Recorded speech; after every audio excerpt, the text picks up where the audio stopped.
দায়িত্ব নিতে হবে, প্রত্যেকটা কন্টেন্ট ক্রিয়েটরকে দায়িত্ব নিতে হবে যে আমরা আমাদের পরবর্তী যে প্রজন্ম আসবে তাদেরকে ভালো কিছু শিখাবো। আমরা টাকার কাছে বিক্রি হব না।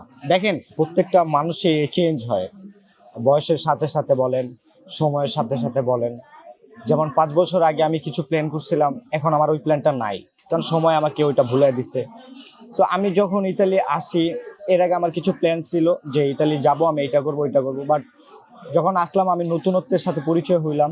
একজন কন্টেন্ট ক্রিয়েটর কিন্তু গোটা একটা সমাজকে বহন করে দায়বদ্ধতা দিয়ে।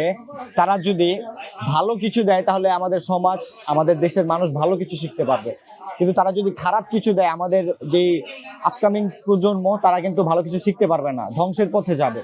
সো আমরা যে টাকা ইনকাম করব এটা আমাদের মাথা থেকে সরাইতে হবে। আমাদের দায়িত্ব নিতে হবে, প্রত্যেকটা কন্টেন্ট ক্রিয়েটরকে দায়িত্ব নিতে হবে যে আমরা আমাদের পরবর্তী যে প্রজন্ম আসবে তাদেরকে ভালো কিছু শিখাবো। আমরা টাকার কাছে বিক্রি হব না। দেখেন, আপনি টাকার কাছে বিক্রি হইলে টাকা আপনি কামাইতে পারবেন। তো নতুন এবং ফিরে আসা গ্রাহকদের জন্য নগদে চলছে ক্যাশব্যাক সহ প্রতিদিন হাজারো উপহার জেতার সুযোগ। হবে আশা আর ফেরা, সারপ্রাইজ সেরা।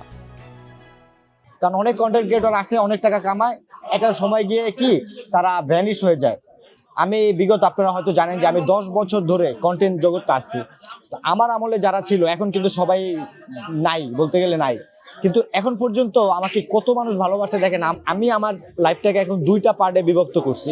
একটা হচ্ছে যে আমার যে প্রবাসী লাইফ, মানে কি আমার কাজ করতে হবে, আমার ক্যারিয়ার করতে হবে সেইটা, আর আমার যেই কন্টেন্ট সেক্টর যেটা, এটা হচ্ছে পুরো একটা আলাদা সেক্টর।